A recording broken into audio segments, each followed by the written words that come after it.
Hai,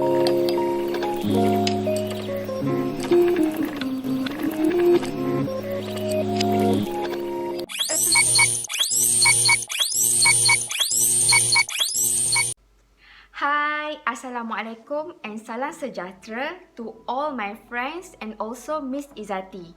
My name is Siti Nasuha. We'll be together with my team members from Group 7 would like to present our title of Professional Development in Malaysia. Alright, before we continue our presentation, let me introduce our group members starting from myself, Siti Nasuha, Nurul Nadiah, Nur Nasir Naimi, Muhammad Hamzi, Nur Farhani, and last one is Muhammad Amirul Syafiq. Okay, so now first of all, I will explain about the definition of professional development. What is professional development? The general meaning of professional development is any activity or process intended to improve skills, attitude, and understanding or performance in present or further professional roles and responsibilities. Meanwhile, according to Graham William in 1982, state that professional development is the process by which individuals, group or organization learn to be more effective and efficient. And last one, according to Michael Fulan in 1991, professional development expands the definition to include the sum total of formal and informal learning experience throughout one's career from pre-service education to retirement. Okay, there are 6 objectives in professional development. First, to increase job performance skills.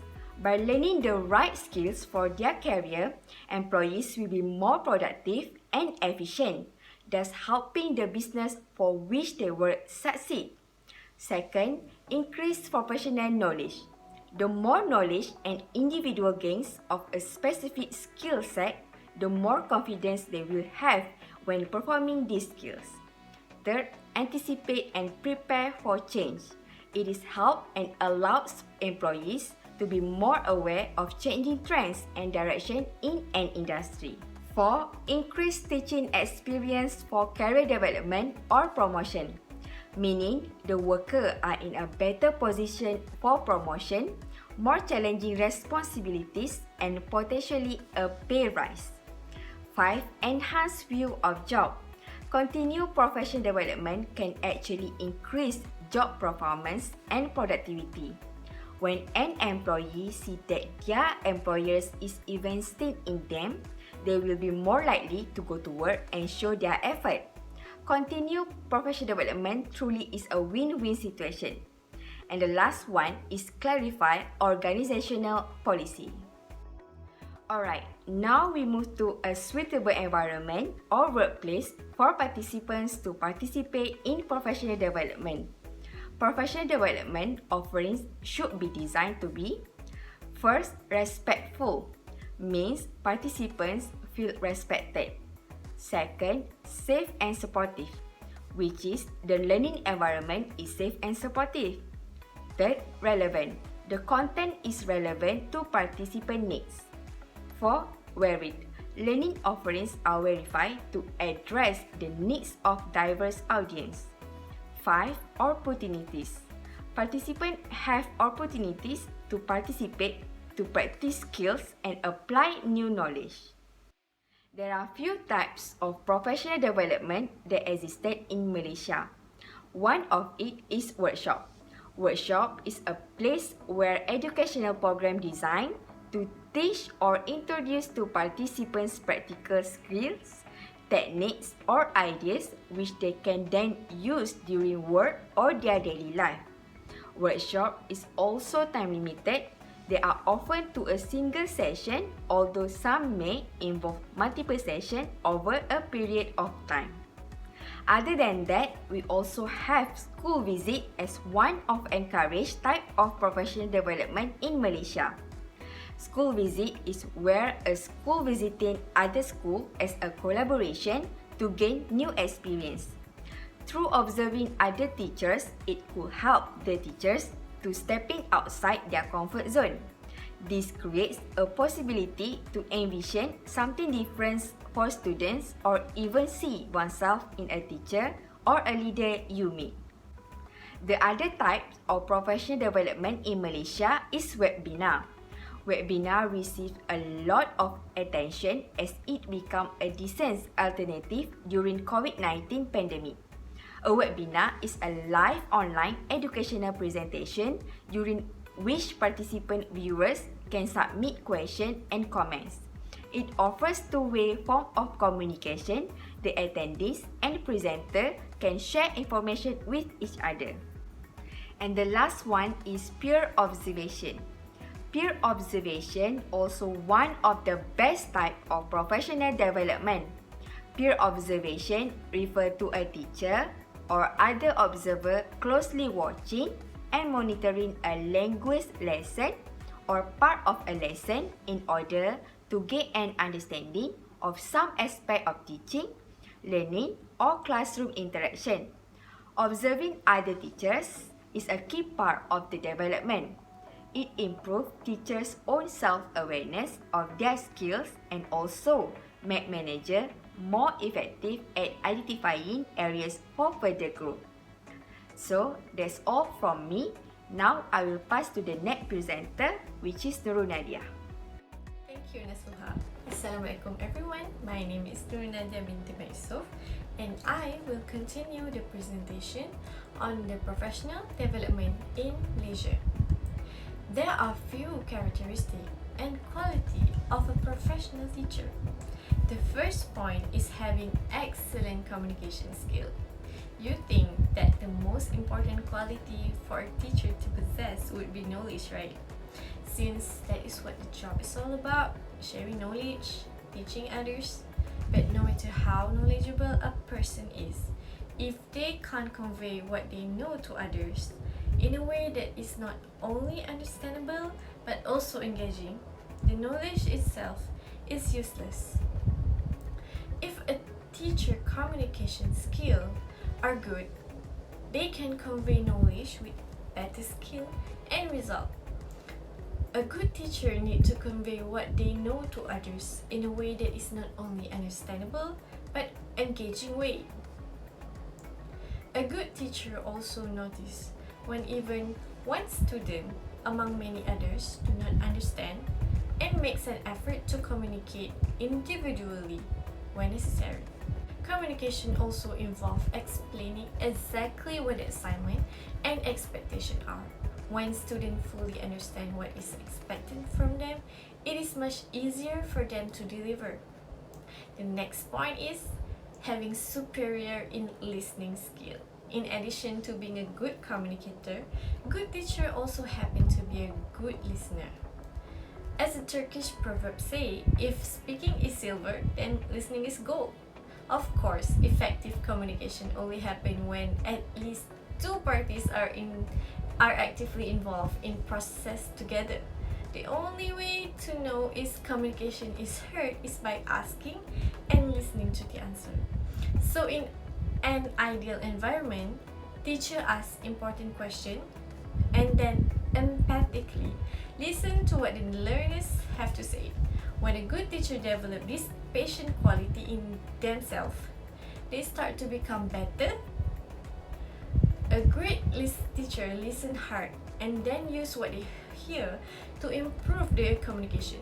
Besides that, the ability to develop a strong relationship with the student is also a characteristic and quality of professional teacher. It is not enough just to know what you're talking about, and a great teacher doesn't only teach from the head. The best classroom, heart, is also involved. In order to create a successful learning environment, great teachers need to be able to build a caring relationship with their student. It is the caring student-teacher relationship that facilitates the exchange of information. Caring about the student is what inspires teachers to reach out, do better, communicate more, ask, learn, refine, and also improve. This is something that can't be taught, not even in the best school. The next point is friendliness and approachability. Because it is the teacher's job to help students learn, they must be easy to be approached. Students will have questions that can't be answered if the teacher isn't friendly and easy to talk to. The unapproachable mean arrogant, rude. All business teacher can't last long. If the student think of the teacher as their enemy, they certainly won't learn much. The best teacher are the most open, welcoming, and easy to be approached.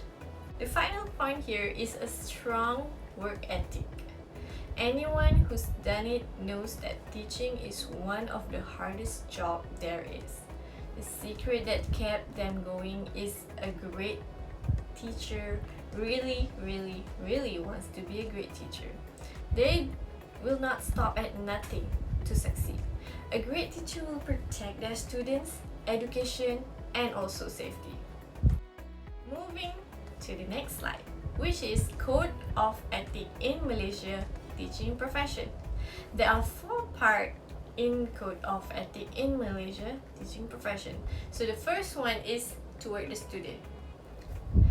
Teachers should be fair in dealing with every student without considering any factor, such as physical, mental, emotional, political, economic, and also social aspect.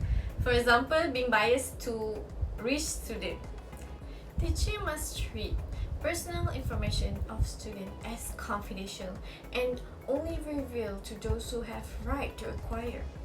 Teachers should able to guide or reach any student in the class without any extra fee charge. Example, extra class, printing handout. And teachers should exemplify the proper way of dressing, speaking, and behavior. Example, posting things on social media. We should be careful because we never know when the day we could become viral. The next part is ethic toward parent. Teachers should respect the sole responsibility of parent toward their children. As long as the child is not harmed, the teacher should not interfere of the parent's way of teaching. Teachers should establish cordial relationship and cooperation between the school and the student's parent. Teachers should treat all information supplied by the parent as confidential. Teacher may inform parent about the matter that concerning about the student welfare, such as their learning ability.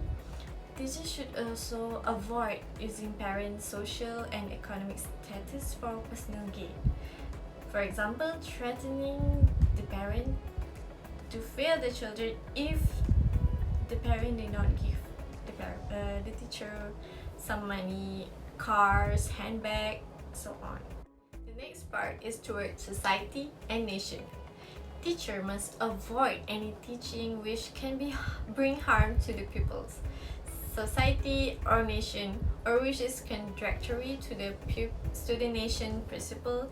For example, promoting smoking, bullying to the children. Teachers should also educate the student with positive attitude and noble values so they will become loyal, responsible, useful citizens and respect the elders, people with different culture, racial, and also religion. Teachers should also respect the school and fulfill all responsibility as a good citizen. Teachers should foster the spirit of cooperation and common understanding among colleagues, parents, and members of educational institution and also society. Teachers should provide positive contribution to the upgrade standard of living, including moral, cultural, and educational aspect to the society. The final part is toward colleague and the teaching profession. Teachers should avoid making any remarks or comment in front of the student, the parent, or even the colleague because it will be so much improper. So for example here, the teacher is being sarcastic in class. It could be very awkward for other people. Next, teachers should not involve in any activity which will affect the efficiency performance of the teacher as a whole. For example, here is joining political force. Next, teachers should always ready to assist colleagues, especially those who are recently appointed in the teaching profession. That's all for my part. Thanks for watching. Bye! Naomi, so I will continue with the professional development issues among teachers. So there are various programs are organized annually by the government, education department and also agency so that teachers have the opportunity to gain knowledge and skills that will help them to become more effective and also to enable them to grow professionally. So the objective of this program is to update in-service teachers' knowledge and also skill as well as inculcating positive attitude about improvement in the teaching and learning process. So, our government have been introduced to the teachers about the profession development program for the teachers in the kindergarten, primary and also the secondary school. So, there are a few examples that have been introduced by the government for the school, which is the Continuous Professional Development (CPD) for teachers at the institution of teacher training. Second, ongoing short-term in-service training and development program that cost duration about 1 to 5 days. Like we have to go to the Melaka or we have to go to the Langkawi that far from our school, and also an ongoing short-term in-service training and development program for teachers that teaching critical subjects such as science subject, mathematics, ICT, and also English subject. So, the first issue is the professional development program is not be relevant to the professional needs of the teacher. Many teachers are not satisfied with their professional development program. This is because of the PD program is planned and conducted in Malaysia, which is very centralized and dominated by the cascade type of program that neglect teachers' interest and also need. They have been known to be inflexible in terms of time and also resources, not meet teachers' actual need, cause a loss of instructional time with students, and also not incorporate sustained collaborative in vendors or offer further support after the program. So this is why PD is widely have been described as a pull-out programs, one-shot programs, and also lacking in follow-through program. Teachers also find difficulty to attend professional courses due to limited budget, allocation, rotation system, and also heavy workloads.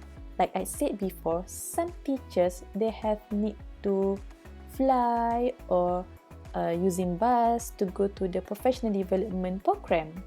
For example, when the teacher is teaching in Kuala Lumpur, she must attend the professional development programs in Langkawi, so it takes her budget. Sometimes teachers need to out their own budget before they claim with the government or the school. So this is why some teachers find difficulty in the limited budget. As we know, in Malaysia also we have urban and also rural school. Teachers in the urban school are some way benefit from the such PD program as they easy to access in the formational and the programs. But for the rural school teacher who are usually feel left out from the PD program for some reason such as financial constraint or distance and do not enjoy the same luxury as their urban counterparts. Because as we know, in the rural school area such as Sabah or Sarawak, some teachers need to go to the school by the sampan or also boat. So when this professional development program held in some urban area, they have the difficulty in transportation to go to the professional development programs. And as we know, in the rural area, they have less of connectivity of internet.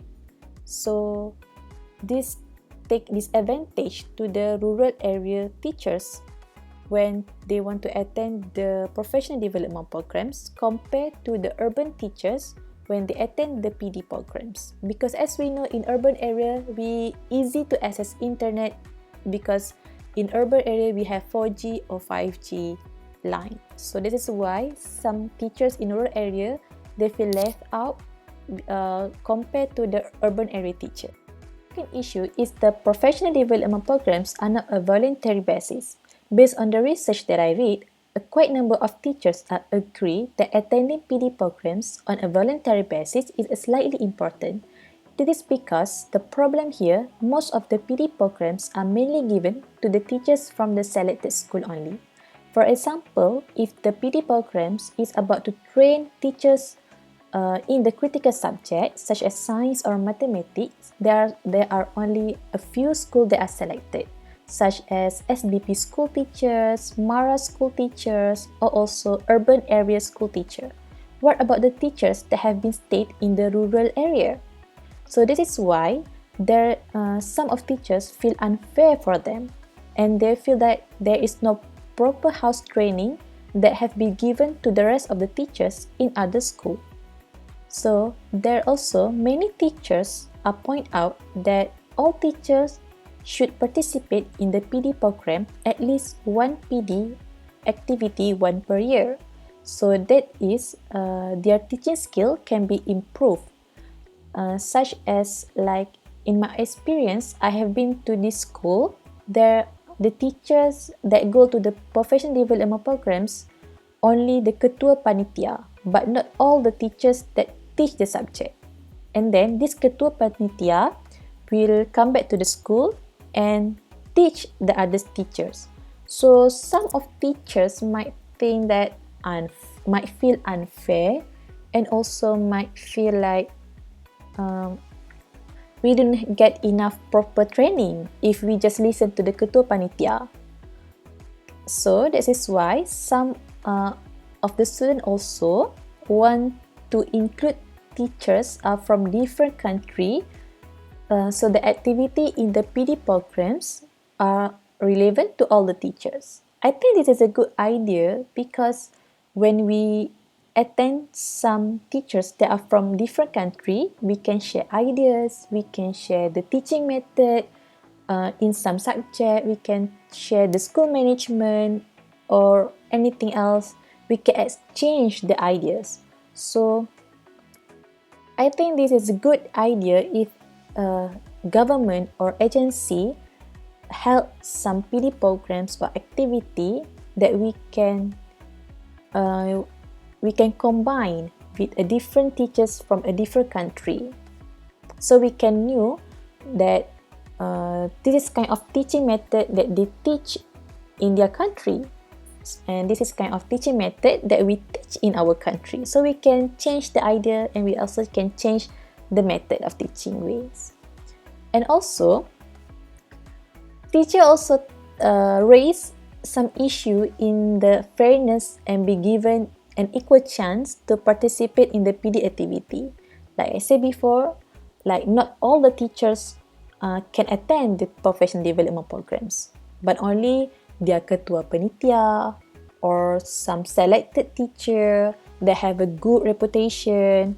So this is why some teachers that wants to improve their skill and knowledge, they can't attend the PD program. And for example also, the new teacher that posting teacher, some of them also slightly can't attend the PD programs because the senior teacher want to attend the PD programs. So how the new teacher want to improve their skill or knowledge if they can't attend the PD program and they cannot follow the senior teacher to attend the programs? So this is why some of teacher might be think that PD program should be a voluntary basis. Issue is the change in educational system. So as we knew, there is a lot of changes that in our educational system that have been made by our government for the past few years. For example, there was experience in Malaysia when it became mandatory to teach mathematics and science in school in English language. In 2005 or 2006, the Malaysian Ministry of Education introduced the teaching of mathematics and science subject using English language. And then they replaced the old policy of teaching the subject in Bahasa Malaysia. But in 2010, the decision to teach those subjects in English was reversed, as it is felt that this policy is not the right way to encourage the learning of English, especially among teachers and also the students. So this is my experience in our batch that we have to learn those subjects in dua bahasa. Okay, so the student can choose whether they want to answer the question in Bahasa Malaysia or Bahasa English, or English, sorry. So this also quite give a headache to the teachers, because teachers need to teach this kid in Bahasa Melayu, Bahasa Malaysia, and then to this sum of group in English language. So it quite a burden to the teachers actually, because we used to learn in English Form 1, Form 2 until Form 3 in English, in those subject, and then suddenly we have to change the Bahasa Malaysia where we learn the subject science and mathematics in our Form 5 and also Form 4. So this is quite stressful, okay, because we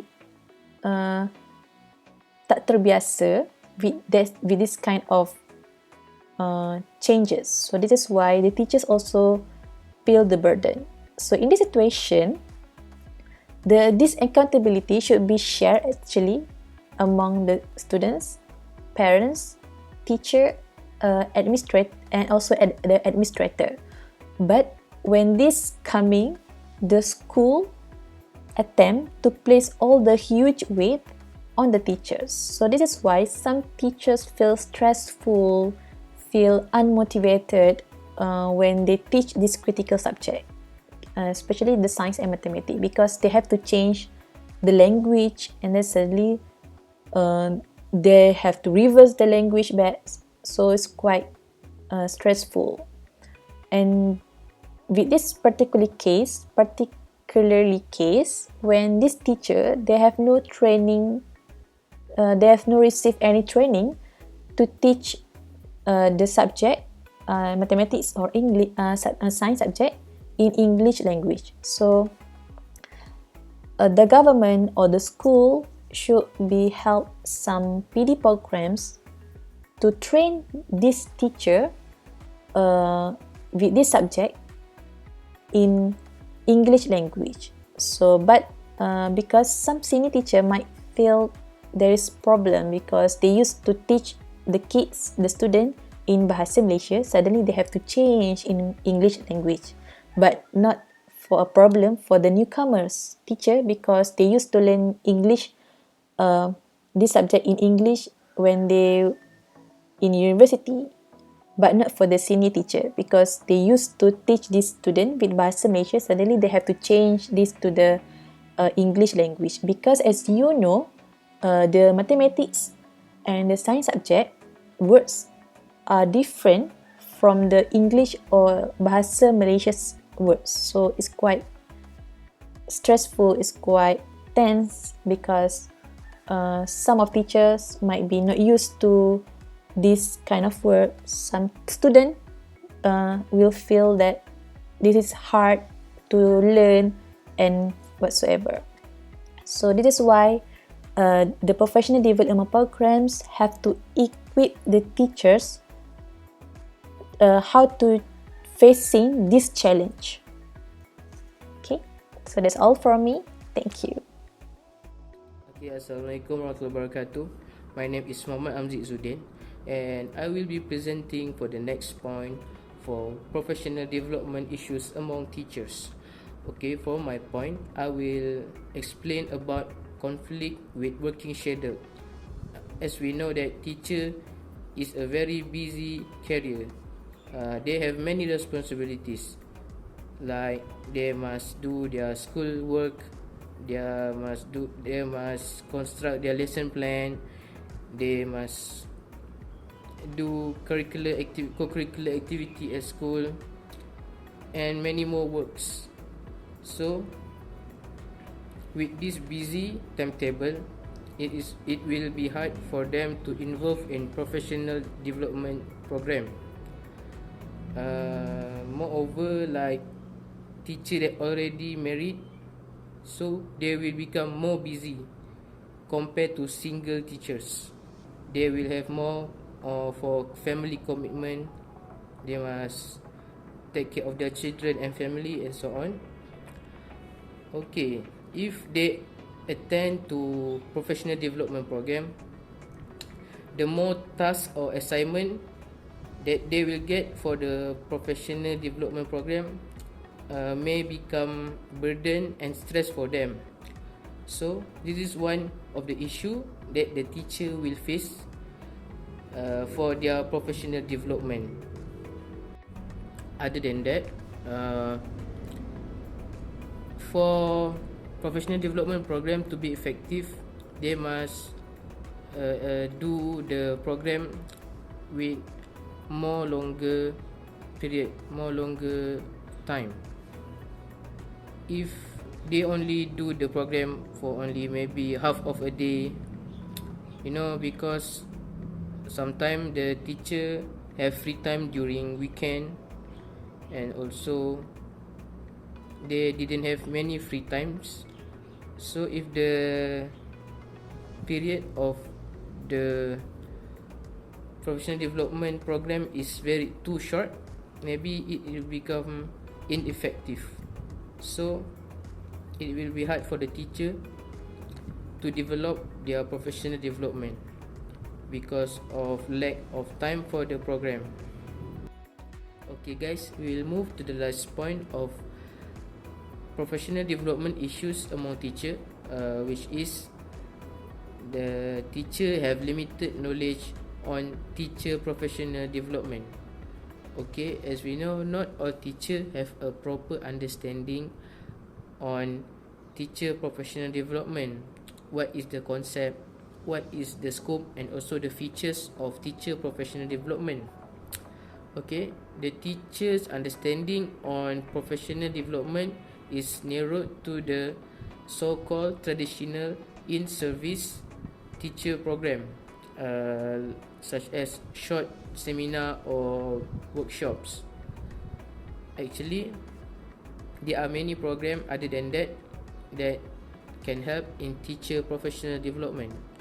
The school management also will find it difficult to support the professional development program for teachers because the teacher still not aware about the professional development, how the implementation, what is the benefit from internet, from what is the benefit from professional development, and other features of professional development. So this will become problem. So this is the issue that related to the professional development issues among teacher. Assalamualaikum warahmatullahi wabarakatuh, and hi to all my friends. My name is Nofarhani binti Ahmad Daimati. I will proceed to the next topic, Islamic and other perspective on professional development among teachers. To all my friends, especially my non-Muslim friends, I hope you will gain a new knowledge in Islamic perspective. We go to the introduction. So, education based on Islam has the significant contribution towards human's life. This has been proved through the divine revelation to Holy Prophet Muhammad sallallahu alaihi wasallam regarding the command to know Allah Subhanahu wa Taala, to discover the nature's phenomena, as well as to organize self-development, including the aspect of Aqidah, knowledge and practice. These principles have become the core of Islamic philosophy of education and are entirely focused as it highlights the contribution of knowledge, belief, and the practice within human's life. Teaching is the one of the most respectful and valuable professions in the world. Islam taught to harmonize between the good, divine, and the bad, evil qualities in the human soul. The main aim of harmonizing these two elements is to ensure a balanced development of the body, the mind, and the soul of individual. In relation, There are different potentialities govern the human soul, which represent the good and the bad qualities. The first potential is called nafsu al-amarah, the root of all blameworthy qualities, which is evil. If this blameworthy quality is stronger and more powerful than the divine elements, human soul will be subservient to evil and follow the lies, which will affect his behavior and action. On the other hand, if the divine good elements are stronger and highly conscious of God, they will be able to instruct the evil soul to submit the goodness, and we call as nafsu al-mutama'innah. So the next point is values and ethics from the Islamic perspective, which is Islamic manner, or we call as adab, is one of Islamic educational goals. Ilmu, or we call as knowledge, as essential requirement based in performing job. But remember, not only just focusing on teacher scope but also including all the profession. Basically, in Islam, we know that Al-Quran and Sunnah as the main reference in gaining the knowledge. There are 4 concepts in Islamic perspective. The first one is the concept of itqan, al-falah, ihsan and ta'dib. We go to the concept of itqan. What is the meaning of itqan? Itqan is the principle that human demands to implement a work by vigorously. According to Bernie and Pollard, consciousness of self-improvement refers to the ongoing struggle within oneself for self-better in efforts to accomplish the better work. These concepts indicate the highest level of quality work and correct and complete performance of duties. It also related with arranging and the best ways that yields the perfect result. The employee will working with quality and has a special spiritual flavor because of its association with Allah. Islam emphasized the concept of itqan, and Allah said in the Quran with the meaning, do deeds, Allah will see your deeds, and so will His messengers and the believers. And you will be brought back the all-knowers unseen and the seen. Then He will inform you of what you used to do. Also, according to the hadith, the Prophet SAW, indeed, Allah loves one who, when he does a work, he does it with itqan. In other words, Allah is pleased with the person who performs a deed. He executes it with excellence. It also refers to the behavior of being careful, diligent, and excellent in carrying out the task. Thus, it is important in the organization to educate employees to work vehemently. This concept is very closely linked qualities personal culture, which commit and hardworking in performing a given will impact positively.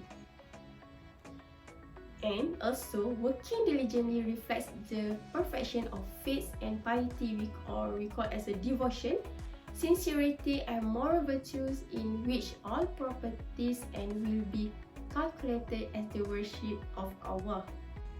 The second concept is the concept of al-falah. Al-falah means a dimension carried in Islam among the employee, and how the employee accomplish success needs to be aligned with the Islamic teaching. It links to a state of passion for excellence and the perfection. It desires to excel in personal and professional matters constitutes an ideal for Muslim. Because of these values and the desire to excel in personal and professional matters constitutes for an ideal Muslim, this implies that workers are required to always do better and improve the quality of their contributions and work outcomes by means to learning new skills and acquiring a new knowledge. According to Shuhairimi, said that the concept of al-falah reflects open individuals who apply entrepreneurial practice based on religious awareness that containing of 3 important components, which is Aqidah, religious belief system, Sharia, and the last one is Akhlaq, which is a good moral. It can be summarized that in this concept means focus on the Muslim employee in conducting their job activities with Islamic values, and also being responsible in fulfill the religiosity obligation in obtaining success in the world and in the hereafter. We go to the next concept, the concept of ihsan. Ihsan in the Islamic emphasize that occupation and spiritual obligations are congruent with each other. It is one of perfecting attitude and deed which the employee will perform its duties by knowledge, skills, creativity and the ability of workers. Allah said in the Quran with the meaning, as for those who pursue most earnestly the quest in us, Allah, we surely guide them in our path, and certainly Allah is with those who practice ihsan. Every employee should apply the ihsan in their daily life and work practice in order to receive Allah's rewards and acceptance. Because of that, ihsan, it must be the spirit of every Muslim in performing tasks and work, whether in relation with God or with fellow human beings, so that their work will always be worship and benefit to the community. The words that related with the quality always mentioned by Allah and Rasulullah are ihsan. Quality ihsan prioritize the right process, because when the process inequality produce something that not quality. Therefore, quality ihsan required in every case without exception. The last concept is the concept of ta'dib. Education is the main role life because it gives the people the skills and tools they need to navigate the world. With the education, humans can develop their skills, increase their productivity and rise up ethical value. The Islamic educational system is to teach learners both worldly and heavenly knowledge, and to assist them becoming the good members of their family, society and humanity as a whole. Islam emphasizes education since Allah said in the Quran with the meaning, "O my Lord, increase me in knowledge." Neither wrongdoers merely follow their own lives, being void of knowledge. Similarly, with Muhammad SAW said, "He whom that overtakes while he is engaged in acquiring knowledge with a view reviving Islam with the help of it, there will be only one degree between him and the prophets in paradise."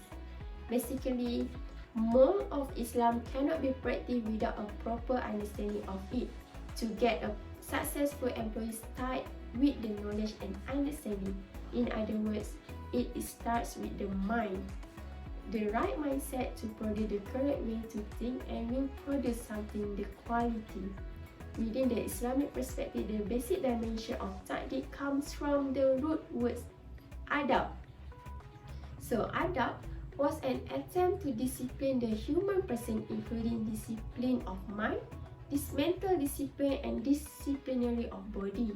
This discipline refers to the recognition of the place, positions and the condition in life in proper, right and self-disciplines when participating actively and voluntarily in accordance with the recognition.